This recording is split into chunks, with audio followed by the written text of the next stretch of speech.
My name is Joseph Buckley, president of John Reid and Associates, and in this brief video presentation, I would like to discuss what questions should be asked to determine the voluntariness and validity of a subject's confession. And of course, the investigator should also anticipate being asked these questions and be prepared to effectively and honestly answer them. So with respect to the recording itself, was the entire contact with the subject recorded, both the interview and the interrogation? Was there any time that the discussion with the subject was not recorded, and if so, what was the reason for that?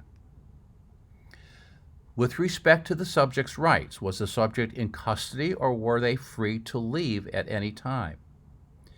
If the subject was in custody, were they properly advised of their rights?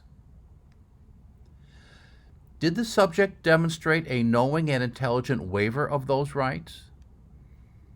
Did the subject exercise any of their rights in an unequivocal manner at any time during the process? And if they did, was that invocation properly honored?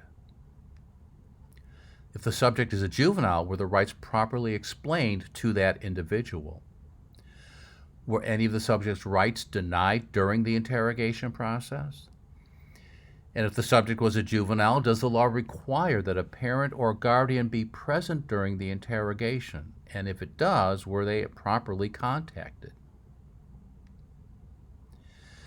As to the individual subject's attributes, does the subject have or exhibit any mental or psychological factors that would affect their ability to make a voluntary and true statement?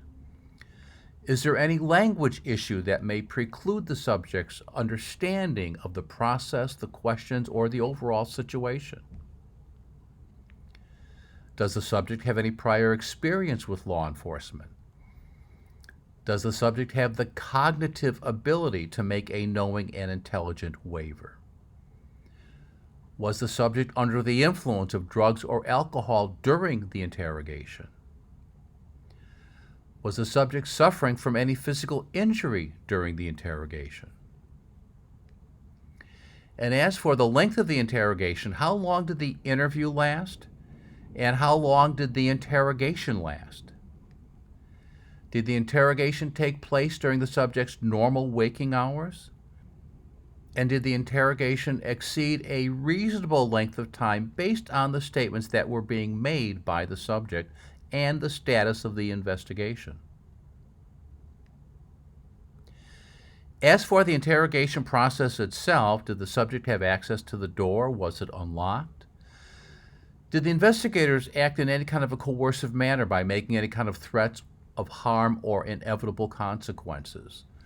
Did they make any promises of leniency?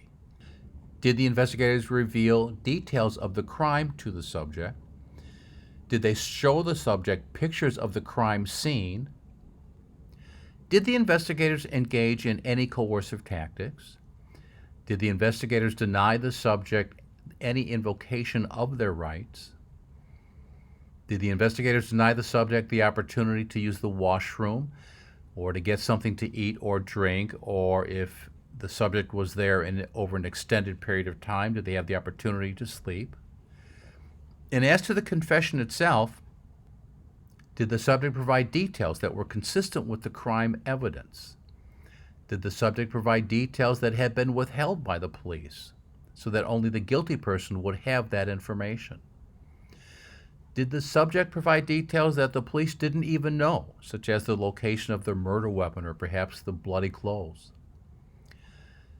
Did the subject write the written document? If not, did he read it or just sign it? Did the subject provide the content of the written statement, or was it written for him?